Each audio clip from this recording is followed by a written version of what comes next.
सबकी चूतड़े दहल गई वहां पे। केंड्रिक लिखे तो रैप कहत हैं, कबीर लिखे तो दोहा, मार्वल ने पूरी फ्रेंचाइज बना दी लगा के मर्द के पीछे लोहा। तो मैंने रिविजिट करी आयरन मैन, वो मूवी जिसकी बैक के ऊपर मार्वल ने अपनी पूरी फ्रेंचाइज बनाई, वो मूवी जिसकी वजह से आज मार्वल कह सकता है मैं जो चाहूंगा वो निकालूंगा, ऑडियंस तो आएगी ही देखने के लिए। इस वीडियो में स्पॉइलर होने वाले, तो अगर अभी तक तुमने ये मूवी नहीं देखी है तो या तो तुम बच्चे हो या तो तुम मार्टिन स्कॉर्सेज़ी हो। दड़ियल गंजों से मुझे बहुत ज्यादा डर लगता है सिर्फ इस मूवी की बदौलत। मूवी शुरू होती है जब हमारे टोनी स्टार्क भैया अफगानिस्तान की सड़कों पे अमेरिका की आर्मी के साथ हमवीज में कहीं जा रहे होते हैं। तभी अचानक से चकाचौंध तरीके से हमला हो जाता है उस पूरी की पूरी टुकड़ी पे। सारे लोग मारे जाते हैं सिवाय टोनी भैया के। लेकिन दुख की बात यह है कि टोनी भैया पे जो हमला होता है वो उन्हीं की कंपनी स्टार्क इंडस्ट्रीज के हथियारों की वजह से होता है। टोनी भैया की छाती में बहुत सारे श्रैपनल घुस जाते हैं। श्रैपनल मतलब लोहे के छोटे छोटे कंकड़। टोनी भैया की आंख खुलती है तो पता चलता है इनको किडनैप कर लिया गया है। अफगानिस्तान के बीचों बीच में से एक दहशतगर्दों के ग्रुप 10 रिंग्स ने टोनी भैया कर लिया है किडनैप। लेकिन टोनी भैया यहां पहुंचे कैसे?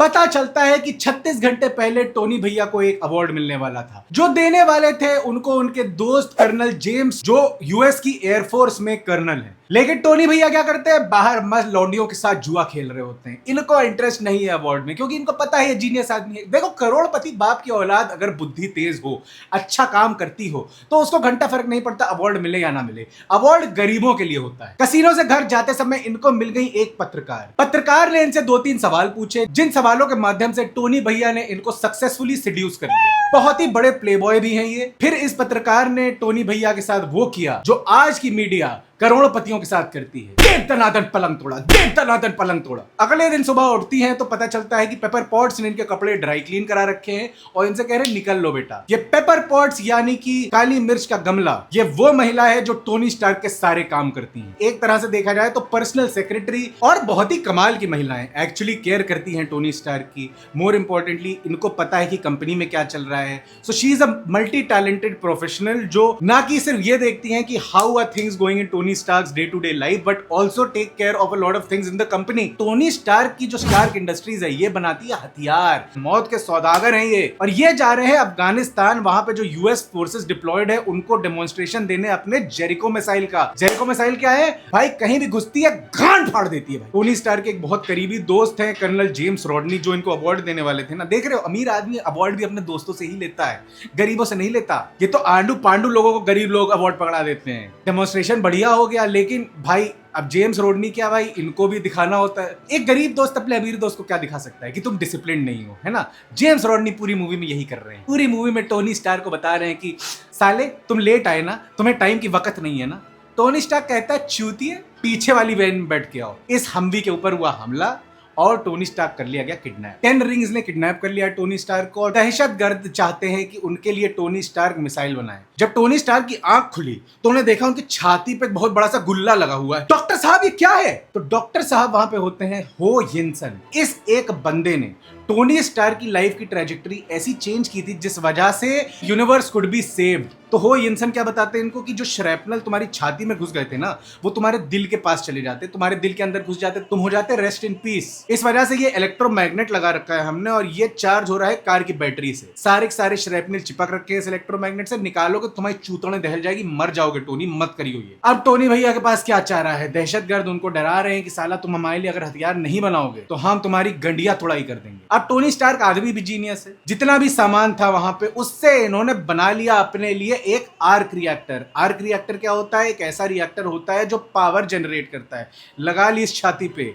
अब उनको कार बैटरी की जरूरत नहीं है, लेकिन ये इतना पावरफुल है कि और भी बहुत सारी चीजों को पावर कर सकता है। टोनी स्टार्क को ये टेक्नोलॉजी कैसे पता है? क्योंकि टोनी स्टार्क की लैब में, स्टार्क इंडस्ट्रीज की लैब में एक बहुत बड़ा version of this arc reactor already exist करता है, जो पूरी की पूरी फैसिलिटी को पावर करता है। उसके बाद ये हो यिनसन के साथ बैठ के बनाते हैं अपना पहला आयरन मैन का सूट। क्यों बनाते हैं? जिससे ये भाग सके यहाँ से। दहशतगर्द देख रहे हैं, कह रहे हैं कि यार ये मिसाइल जैसा लग तो नहीं रहा है जो बना रहे हैं ये टोनी स्टार्क। एक दिन ये पकड़ लिए जाते हैं, सारे के सारे आ रहे होते हैं दहशतगर्द इनको मारने के लिए। हो यिनसन कहते हैं कि टोनी हम तुमको बचाएंगे, हम तुम इनको डिस्ट्रैक्ट करते हैं, तुम अपना सूट वूट पहनो, जल्दी तैयार हो, निकलने की तैयारी करो। टोनी स्टार्क पहनते हैं सूट और भाई जो गंडिया तुड़ाई की है इन्होंने। मार्क 1 जो इनका सूट था सारी चीजें जला देता था, हाथ पे यहाँ पे उसके फ्लेम थ्रोअर लगे थे, भाई सब जला दिया, सब जला दिया, सबकी गांडें जल गई वहां पे। और तो और मोर इंपॉर्टेंटली जितने हथियार इनके पास थे स्टार्क इंडस्ट्री के, इन दहशतगर्दों के पास, वो भी जला दिए इन्होंने। बिकॉज टोनी भैया ने कहा कि ये साला तुम हमारा हथियार यूज करके हमारे ही लौंडे को मारोगे, हम जालिम मजाही के घर में घुस के। लेकिन इस पूरी वार्तालाप में हो यिनसन मार दिए गए। टोनी स्टार्क पहुंचते हैं यिनसन के सामने, कहते हैं उड़ जा लौंडे उड़ जा, वापस चलना है हमको। यिनसन कहते हैं मेरी गांड फट गई है भाई, मैं मरने वाला हूं, लेकिन तुम टोनी स्टार्क, तुमको जिंदगी ने एक और मौका दिया है, तुम अच्छे इंसान बनना, ठीक है। यह डायलॉग टोनी स्टार्क की जिंदगी बदल देता है। यिनसन दरअसल गुलमीरा गांव के थे, इनका पूरा खानदान भी रेस्ट इन पीस हो चुका था, इसीलिए अब इनको उतना डर नहीं था मौत का। क्यों? क्योंकि ये मरने के बाद अपने खानदान से रीयूनाइट हो जाएंगे। टोनी स्टार्क ने कहा कि भैया हम तुम्हारा बदला लेंगे यिनसन, एक दिन हम जरूर तुम्हारा बदला लेंगे। ऐसे बोला नहीं उन्होंने, लेकिन मन में यही सोचा। फिर उनका सूट ऐसे उड़ता है और फिर दूर रेगिस्तान में जाके गिर जाता है। बिकॉज भाई कितना ही उड़ पाएगा यार, अभी गुफा में बनाया है इन्होंने। सूट टूट गया वहां पे, उसके अस्थि पंजर वहीं छोड़ के टोनी भैया चल रहे होते हैं। पीछे से 3-4 हेलीकॉप्टर उड़ते हुए आते हैं अमेरिकन फोर्सेस की, और टोनी स्टार्क को बचा लिया जाता है। और इनका हरामजादा दोस्त ये जेम्स रॉडनी, साला इतना हरामी आदमी था।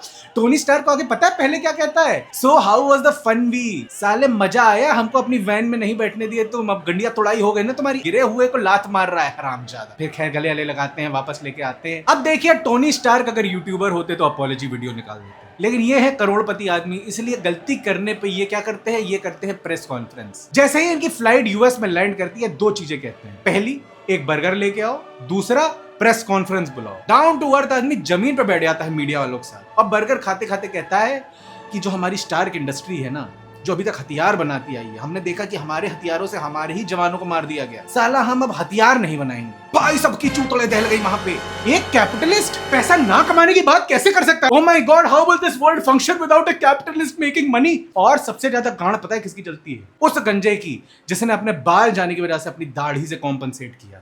ओबेडाया स्टेन, ये वो आदमी है जिसने टोनी स्टार्क के बाप के साथ ये स्टार्क इंडस्ट्री बनाई थी। मैनेजमेंट में बहुत हाई पोजीशन में, एक तरह से देखा जाए तो फादर फिगर हैं, देखा करते हैं कि हाँ भाई टोनी की जिंदगी में क्या चल रहा है, सब बढ़िया चल रहा है कि नहीं चल रहा है। लेकिन एक नंबर के सुअर के पिल्ले हैं ये। इसकी शक्ल देखो, इसकी शक्ल देख के लगता नहीं है कि ये हरामजादा एक दिन डबल क्रॉस करेगा। तो भाई ओबेडाया स्टेन जो है टोनी से पूछते हैं भाई क्या कर रहे हो, क्या कर रहे हो जिंदगी में, अच्छा छाती पे क्या लगा है दिखाओ जरा। तो ये अपना आर्क रिएक्टर दिखाते हैं उनको। ओबेडाया स्टेन ये मन ही मन सोच रहा है कि साला इतना नुकसान कराने के बाद ये छाती पे आर्क रिएक्टर लेके टहल रहे हो तुम, करोड़पति बाप की करोड़पति औलाद, और ये साला सर पे तुम्हारा इतना बाल कैसे है साला। खैर वो सारी बातें हो जाती हैं। टोनी स्टार्क घर जाते हैं और अपने डिजाइन को इंप्रूव करने लगते हैं, एक बढ़िया सूट बनाने में लग जाते हैं। और इसी बीच अफगानिस्तान में रजा नाम का जो उस दहशतगर्द के ग्रुप का लीडर था, वो क्या करता है, वो टोनी स्टार्क का जो सूट वहां पे अस्थि पंजर गिरा हुआ था रेगिस्तान में, उसको ढूंढ लेता है। तो हमारे टोनी भैया अपने सूट को इंप्रूव कर लेते हैं। 1-2 बहुत ही बढ़िया सीक्वेंसेस होती हैं इसमें, जिसमें वो फ्लाइट टेस्ट करते हैं, सूट पहन के उड़ते हैं बाहर। And one of the best life advices were given at this point in time. Jarvis जो टोनी भैया के घर का एआई सिस्टम है, जो टोनी भैया का देखा जाए तो एक तरह से डिजिटल बटलर है, जैसे ही पहली बार टोनी स्टार्क सूट पहनते हैं, जार्विस उनसे कहता है सर अभी हम लोगों ने सारे टेस्ट नहीं किए हैं, ये सूट शायद ना उड़े, शायद रिस्की हो आपका ये पहन के उड़ना,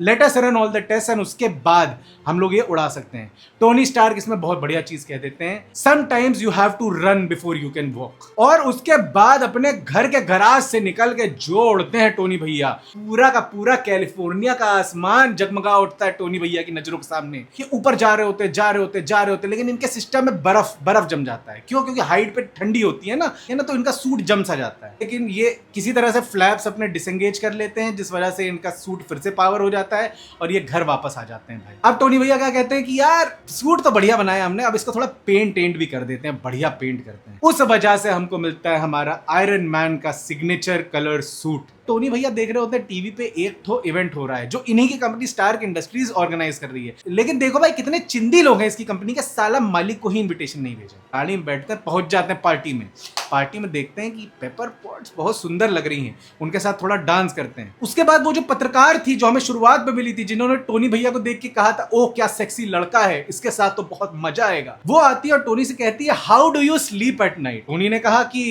यू वुड नो। लड़की कहती है नहीं, तुम्हारे हथियारों का इस्तेमाल किया जा रहा है टोनी, गुलमीरा में दहशतगर्दी फैलाने के लिए। कैसे पहुंच रहे हैं दहशतगर्दों के पास ये हथियार? तब इनको समझ आ जाता है कि हमारी कंपनी में ही हरामजादे बैठे हैं, और सबसे बड़ा हरामजादा कौन है?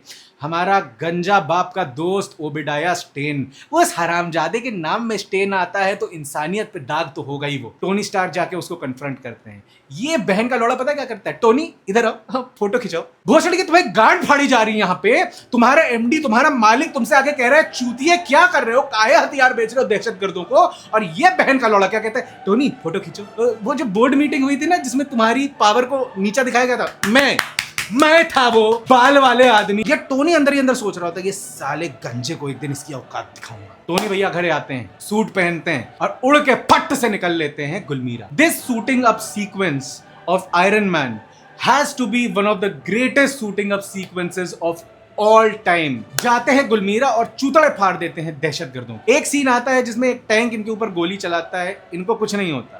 फिर ये ऐसे अपने हाथ से एक मिसाइल छोटा सा टैंक के ऊपर फेंक देते हैं, टैंक फट जाता है और ऐसे स्लो मोशन में ये वॉक कर रहे हैं फटते हुए टैंक के आगे। हाय भाई, मैं टर्न ऑन हो गया था ये देख के। वहीं दूसरी तरफ यूएस के आर्मी बेस में एकदम खलबली मची हुई कि भाई क्या हो रहा है, क्या हो रहा है, वहां पे इतने हमले कैसे हो रहे हैं? भाई उनके पास तो सैटेलाइट इमेज है ना, उनको तो सारी चीजें पता चलती रहती है ना। इतने में जेम्स रॉडनी आते हैं, पूछते हैं कि भाई क्या चल रहा है, कुछ बताओ। सब के सब हक्के बक्के कि हमको नहीं पता, CIA ने भी नहीं किया, पेंटागन ने भी नहीं किया, हमको नहीं पता है कौन कर रहा है ये सारी चीजें।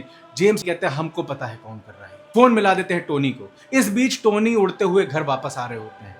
टोनी से पूछते हैं कि अरे ये जो गुलमीरा में दहशतगर्दों की गांड फाड़ी गई है उसमें तुम्हारा हाथ है क्या? टोनी कहता है नहीं भाई, हम तो गाड़ी चला रहे हैं। इतने में ही 2 एयरफोर्स के जेट्स आ जाते हैं टोनी के पीछे। फिर होती है एक बढ़िया सी एरियल चेज सीक्वेंस जिसमें एक फाइटर जेट जो है डैमेज हो जाता है, जिसकी वजह से पायलट गिर रहा होता है, लेकिन टोनी जाके उस पायलट को बचा लेता है। और इस बीच टोनी बता देता है रॉडनी को कि भाई हम हैं सूट के अंदर, भाई प्लीज समझ लो भाई, हमें गोली वोली मत चलाओ, चूतिए हम हैं हम। अब ओबिडाया स्टेन भी है तो हरामजादे आदमी है, मतलब मैं बताता हूँ ये कितना हरामजादा आदमी है। सोचो ये न्यूयॉर्क गया था और न्यूयॉर्क से जब वापस आया टोनी के लिए क्या लेके आया था? ये पिज्जा लेके आया था। ये इतना चिंदी आदमी है। और पिज्जा भी ये नहीं कि पूरा पिज्जा दे दें, उसमें क्या कहता है ये साला इसमें तो 2 स्लाइस ले लो तुम। अरे ये हरामजादा, मानता हूं तुमने भी हावर्ड स्टार्क के साथ ये कंपनी में बहुत मेहनत की होगी, लेकिन कंपनी का नाम स्टार्क है। ये अपना साइड में साइंटिस्ट और इंजीनियर लोगों को लगा देते हैं कि तुमने एक काम करो, जैसे टोनी स्टार्क ने अपना छाती के ऊपर ये आर्क रिएक्टर बनाया था, तुम लोग भी बनाओ। इंजीनियर लोगों की चूतड़े दहल चुकी हैं कि भाई नहीं बन पा रहा है। तो ओबिडाया स्टेन कहते हैं Tony Stark was able to build it in a cave. हाँ चूतिए, क्योंकि वो टोनी स्टार्क था। ये दहशतगर्दों के पास स्टार्क इंडस्ट्रीज के हथियार पहुंच कैसे रहे? ये ओबिडाया स्टेन था। ये है हरामजादा आदमी भाई। इसने एक्चुअली 10 रिंग्स के दहशतगर्दों को भेजा था टोनी स्टार्क को किडनैप करने के लिए। ओबिडाया स्टेन आता है इनके बेस पे, सारे दहशतगर्दों को मार देता है, सूट भी ले आता है, एक पैसा नहीं देता इन लोग को, कहता है साला तुम लोग चीटिंग किया हमारे साथ, अब हम तुम सबको मार डालेगा। अपना अलग से एक साइड में एक्सपेरिमेंट चला के सूट बना रहे हैं वो। इस बीच टोनी स्टार्क भी है तो जीनियस आदमी, उसके दिमाग में चल रहा होता है कि कैसे जा रहे हैं ये वेपन्स उनके पास, तो कंपनी के डेटा से हमको पता करना पड़ेगा।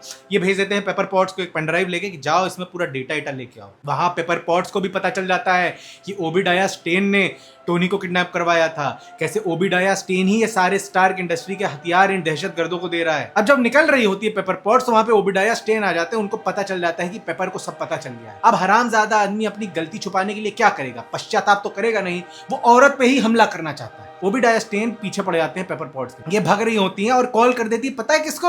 हमारे शील्ड के अपने एजेंट कोल्सन को, जो पूरी मूवी में तरस रहा है टोनी स्टार्क के साथ एक मीटिंग करने के लिए, बिकॉज इसको भी समझ आ गया है कि भाई टोनी स्टार्क जिस तरह से निकला है उस जगह से, ये कोई आम तरीका नहीं है, कुछ तो चौथ भांगड़ा बना दिया है। खैर पेपर पॉट्स एजेंट कोल्सन को जाके सब बता देती हैं, लेकिन इस बीच ओबिडाया स्टेन पहुंच जाते हैं टोनी स्टार्क के घर पे, और इन्होंने एक डिवाइस बना रखी होती है जो अगर आपके कान के पास आके ऐसे बटन दबा दिया जाए आदमी सुन्न हो जाता है भाई। इन्होंने वो चीज लगा दी टोनी स्टार्क के कान के बगल में, टोनी स्टार्क हो गए एकदम सुन्न भाई, सुध-बुध खो चुके हैं। और ओबिडाया स्टेन उस समय इनको बताते हैं कि हरामजादे, तुमसे हम जलते थे क्योंकि तुम्हारे पास बाल हैं, और साला तुम हमारा सालों का मेहनत बर्बाद करना चाहते हो। हम चाहते हैं वॉर प्रॉफिटियरिंग, लेकिन तुम हरामजादे हमको रोकना चाहते हो। और टोनी स्टार की छाती से उसका आर्क रिएक्टर निकाल लेता है ये हरामजादा और मरने के लिए छोड़ देता है टोनी स्टार को। अब टोनी का आर्क रिएक्टर तो ये लेके चला गया है, टोनी के दिल में दिक्कत होने वाली है और टोनी एकदम सुन्न पड़े हुए हैं, लेकिन किसी तरह टोनी अपनी गाड़ का पूरा जोर लगा के उठ जाते हैं और अपनी लैब में पहुंच जाते हैं, क्योंकि इनकी लैब में एक जो इनका पुराना वाला आर्क रिएक्टर था वो रखा हुआ होता है। पहले तो इन्होंने बोल दिया था कि पेपर पॉट्स की ये वाला आर्क रिएक्टर डिस्ट्रॉय कर दो, लेकिन पेपर पॉट्स ने उसको बहुत अच्छे से गिफ्ट बॉक्स में सजा के टोनी को दिया था। टोनी, पेपर पॉट्स को अपनी जिंदगी से जाने मत देना भाई। अपना पुराना वाला आर्क रिएक्टर अपने रोबोट की मदद से लगाते हैं और फिर पहन लेते हैं अपना सूट। जब सारा एक्शन हो जाता है, ये चूतिया टाइम पे नहीं आ पाया, लेकिन अब जब सारी चीजें हो गई हैं, टोनी स्टार सूट अप करने जा रहे हैं, जेम्स रॉडनी आते हैं और कहते हैं टोनी तुम्हें कोई हेल्प चाहिए क्या? टोनी कहता है चुप बैठ चूतिए। फिर टोनी जाते हैं अपने स्टार्क इंडस्ट्री में, जहां पे ओबिडाया स्टेन ने एकदम आतंक मचा रखा है। पेपर पॉट्स के पीछे पड़ गया है ये, और ऐसे वैसे पीछे नहीं पड़ा है, अपना बड़ा सा एक आयरन सूट बना के पीछे पड़ा है पेपर पॉट्स के। टोनी पहुंच जाते हैं और ओबिडाया के साथ लड़ाई करने लगते हैं। अब भाई ओबिडाया का सूट बहुत ज्यादा बड़ा है और टोनी का जो आर्क रिएक्टर है वो पुराना है और इतना ज्यादा पावर नहीं कर सकता है सूट को। तो टोनी क्या करते हैं, ऊपर उड़ते जाते हैं। जिस तरह इनका पुराना सूट जम गया था, लेकिन टोनी स्टार जीनियस आदमी है, जब भी इसके साथ कोई प्रॉब्लम होती है ना, ये नए सूट में एक मॉडिफिकेशन कर देता है। अब इसका सूट ऊंचाई पर जाके जमेगा नहीं, लेकिन ओबिडाया ये तो साला वो कॉर्पोरेट एम्प्लॉय है जो दूसरों का क्रेडिट खा जाता है। इसने सूट देखा, सूट बना तो दिया, लेकिन ये चीज तो सोची नहीं इसने। तो ये गया ऊपर, इसका सूट जम गया और ये नीचे गिरता है भद्द से। इसके बाद टोनी स्टार पेपर पॉट से कहते हैं कि बड़े वाले आर्क रिएक्टर को पावर कर दो, जिस वजह से वो जैसे ही पावर होता है ओबिडाया स्टेन उसमें गिर जाते हैं, फट जाते हैं। अगले दिन अखबारों में ये न्यूज निकाल दी जाती है कि ये जितना भी कोहराम मचा है, ये एक्चुअली टोनी स्टार के एक बॉडीगार्ड ने वो सूट पहन के किया था टोनी स्टार की जान बचाने के लिए। लेकिन हमारे टोनी भैया कम थोड़ी ना है भाई, कैपिटलिस्ट आदमी कभी भी अपनी अपॉर्चुनिटी जाने नहीं देता है। एजेंट कोल्सन ने इनको पूरी स्पीच लिख के दे रखी होती है कि देखो तुम ये सारी चीजें बोलना, ठीक है, ये मत बोल देना कि तुमने किया ये सब। लेकिन टोनी स्टार कहते हैं shut the fuck up. Stage पे जाते हैं, कहते हैं आई एम आयरन मैन। अरे भाई मजा आ गया सुन के, टोनी भैया गजब का काम किया आपने। तो फिर इसकी एक पोस्ट क्रेडिट सीक्वेंस भी है जिसमें निक फ्यूरी टोनी स्टार के घर आके कहते हैं कि साला तुमको लगता है तुम अकेला सुपर हीरो है ना। अब हम तुमको बताते हैं एवेंजर इनिशिएटिव के बारे में। बहुत उम्दा मूवी, क्या सही वीएफएक्स थे इस मूवी के। पहली shooting of sequence of Iron man, epic. इस मूवी ने इतना बड़ा इंपैक्ट क्रिएट किया था कि एक पूरी franchise was bankrolled on the back of this movie. One of the greatest superhero movies of all time. I definitely recommend, हर किसी को देखनी चाहिए। अगली मूवी जो होने वाली है इस मैराथन में वो होने वाली है the incredible Hulk, Edward Norton वाली।